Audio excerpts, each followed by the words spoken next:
अथ श्री व्यासकृत पितृस्तोत्रम् जाबालिरुवाच। गुरून्वद महाभाग वेद्व्याश्च गद्गुरो गुरूणां तारतम्यञ्च कस्मात् किं फलमुच्यते। व्यास उवाच। माता पिता गुरुश्रेयान् ज्येष्ठभ्राता पितामहः स्वशुरो मातुलश्चैव तथा मातामहः स्मृतः। पितुर्ज्येष्ठः कनिष्ठश्च भ्राता ज्येष्ठा निजस्वसा पितुस्त्वसा जनन्याश्च स्वसा गुरुजनाः स्मृताः।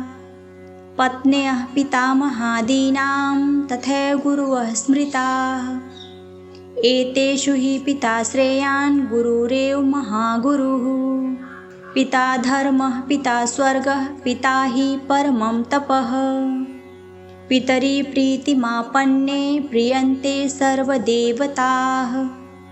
पितृर्थे पुण्यकर्माणि कुर्यात् सर्वाणि सत्सुतः। तेनाननुमतोऽप्येवं कुरुन्नेवावशीदति। यत्नात्तु पितरं यस्तु कियत् पुण्यञ्च कारयेत् स तत्पुण्यफलं कोटिगुणमाप्नोत्यसंशयम्।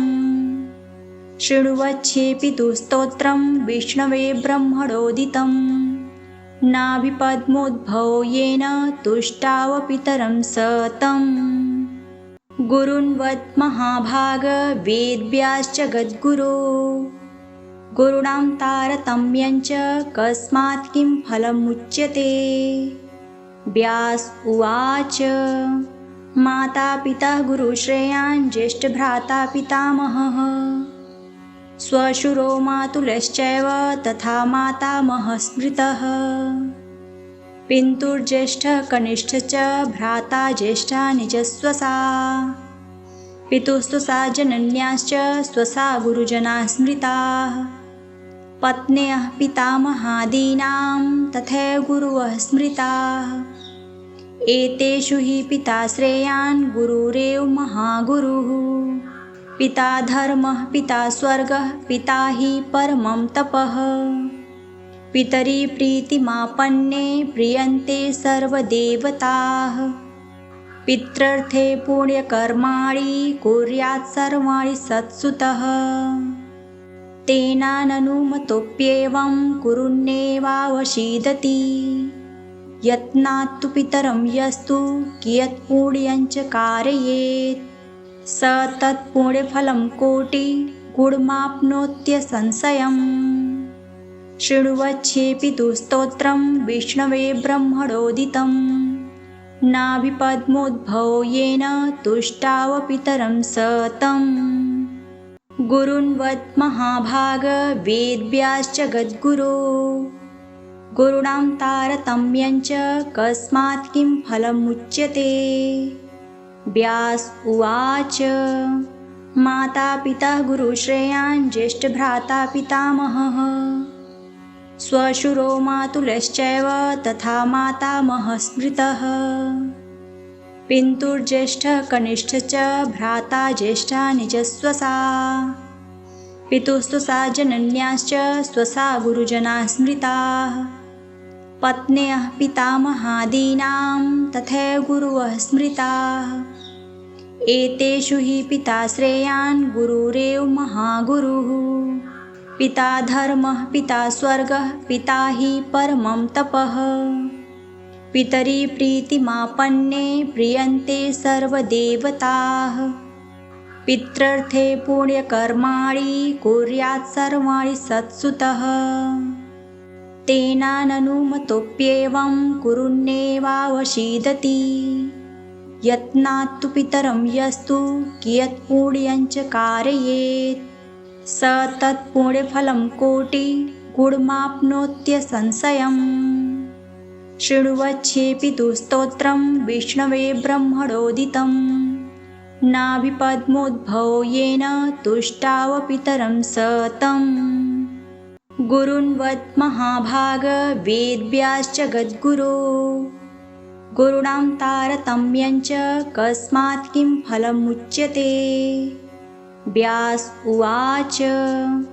माता पिता गुरुश्रेयान् ज्येष्ठभ्राता पितामहः स्वशुरो मातुलश्चैव तथा मातामहः स्मृतः पितुर्ज्येष्ठः कनिष्ठः च भ्राता ज्येष्ठा निजस्वसा पितुस्त्वसा जनन्याश्च स्वसा गुरुजनाः स्मृताः पत्न्यः पितामहादीनां तथैव गुरवः स्मृताः एतेषु हि पिता श्रेयान् गुरुरेव महागुरुः पिता धर्मः पिता स्वर्गः पिता हि परमं तपः पितरि प्रीतिमापन्ने प्रीयन्ते सर्वदेवताः पितृर्थे पुण्यकर्माणि कुर्यात् सर्वाणि सत्सुतः तेनाननुमतोऽप्येवं कुरुन्नेवावशीदति यत्नात्तु पितरं यस्तु कियत्पुण्यञ्च कारयेत्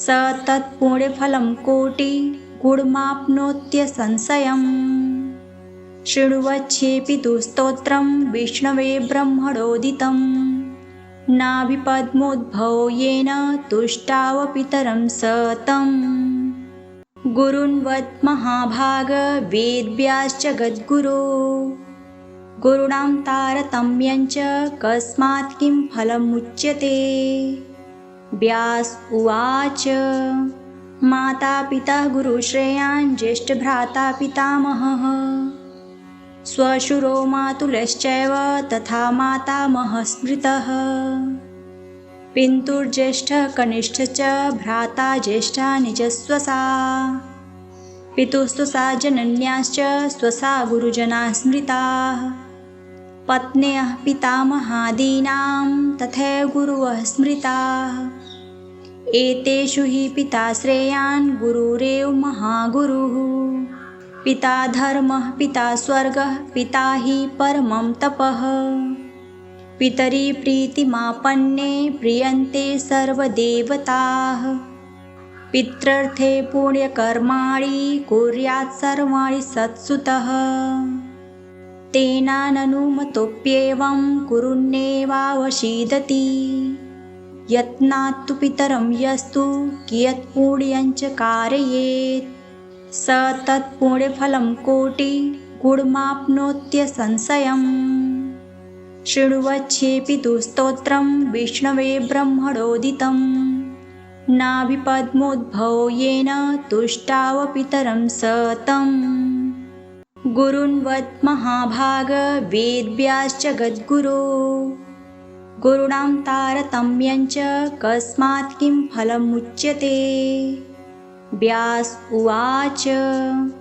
माता पिता गुरुश्रेयान् ज्येष्ठभ्राता पितामहः स्वशुरो मातुलश्चैव तथा मातामहः स्मृतः पितुर्ज्येष्ठः कनिष्ठः च भ्राता ज्येष्ठा निजस्वसा पितुस्त्वसा जनन्याश्च स्वसा गुरुजनाः स्मृताः पत्न्यः पितामहादीनां तथैव गुरवः स्मृताः एतेषु हि पिता श्रेयान् गुरुरेव महागुरुः पिता धर्मः पिता स्वर्गः पिता हि परमं तपः पितरि प्रीतिमापन्ने प्रीयन्ते सर्वदेवताः पितृर्थे पुण्यकर्माणि कुर्यात् सर्वाणि सत्सुतः तेनाननुमतोऽप्येवं कुरुन्नेवावशीदति यत्नात्तु पितरं यस्तु कियत्पुण्यञ्च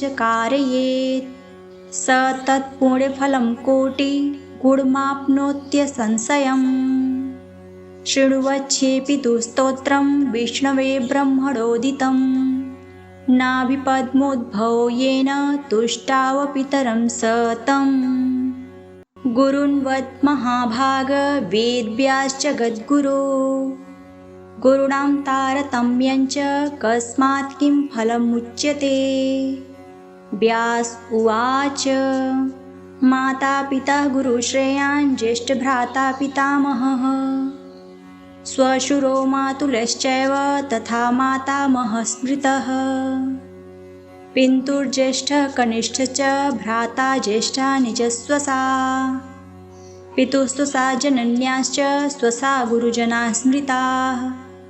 पत्न्यः पितामहादीनां तथैव गुरवः स्मृताः। एतेषु हि पिता श्रेयान् गुरुरेव महागुरुः।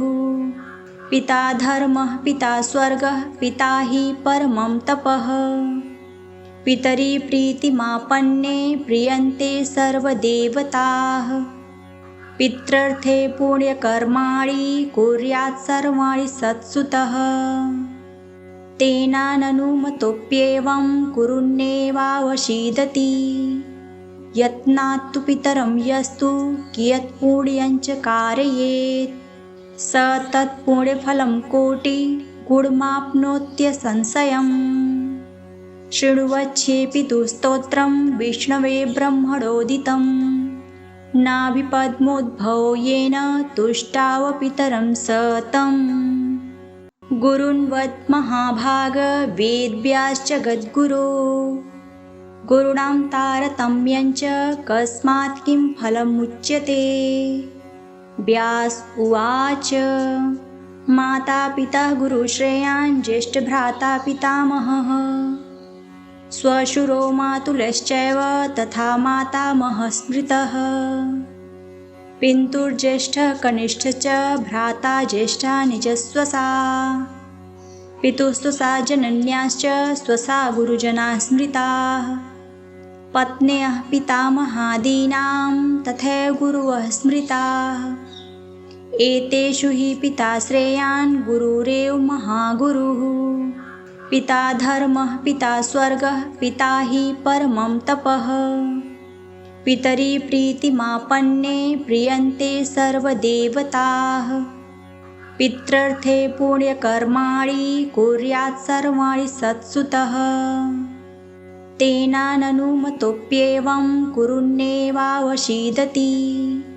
यत्नात्तु पितरं यस्तु कियत्पुण्यञ्च कारयेत् स तत्पुण्यफलं कोटिगुणमाप्नोत्यसंशयम्।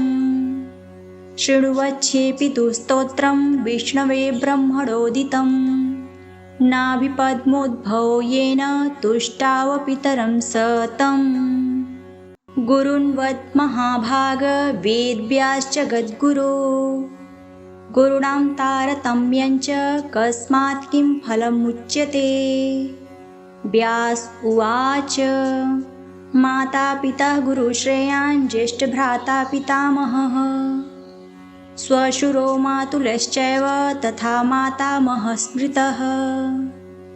पितुर्ज्येष्ठः कनिष्ठश्च भ्राता ज्येष्ठा निजस्वसा। पितुस्तु सा जनन्याश्च स्वसा गुरुजनाः स्मृताः। पत्न्यः पितामहादीनां तथैव गुरवः स्मृताः। एतेषु हि पिता श्रेयान् गुरुरेव महागुरुः। पिता धर्मः पिता स्वर्गः पिता हि परमं तपः। पितरि प्रीतिमापन्ने प्रीयन्ते सर्वदेवताः। पितृर्थे पुण्यकर्माणि कुर्यात् सर्वाणि सत्सुतः। तेनाननुमतोऽप्येवं कुरुन्नेवावशीदति। यत्नात्तु पितरं यस्तु कियत्पुण्यञ्च कारयेत् स तत्पुण्यफलं कोटिगुणमाप्नोत्यसंशयम्।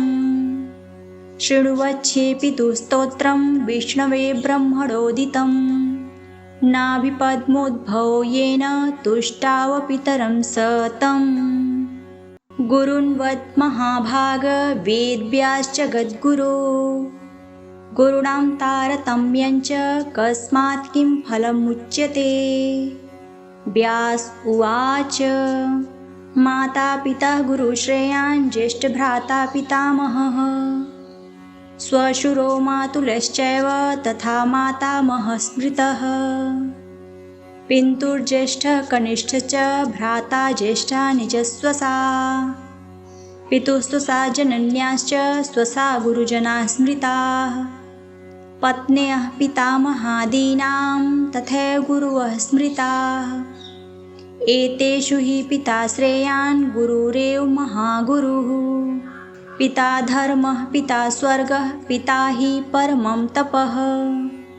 पितरि प्रीतिमापन्ने प्रीयन्ते सर्वदेवताः। पितृर्थे पुण्यकर्माणि कुर्यात् सर्वाणि सत्सुतः।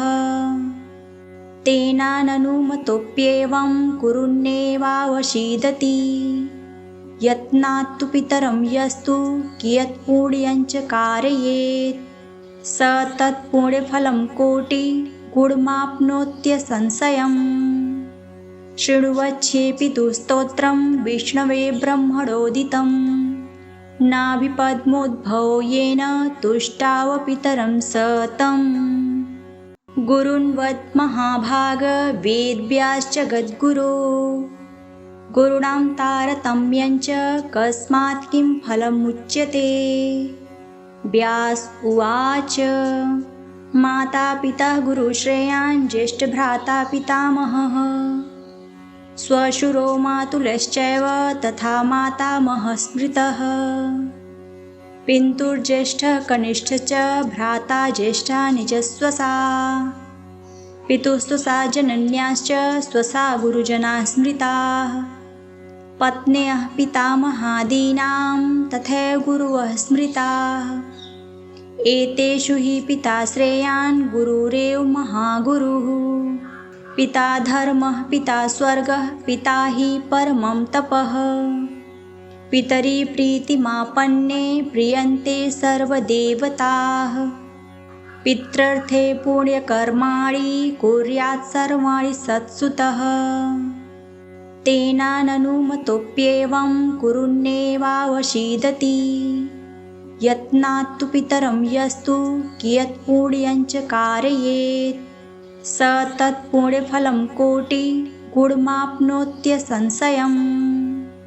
शृण्वच्छेऽपि तु स्तोत्रं विष्णवे ब्रह्मणोदितं नाभिपद्मोद्भवो येन तुष्टावपितरं स तं।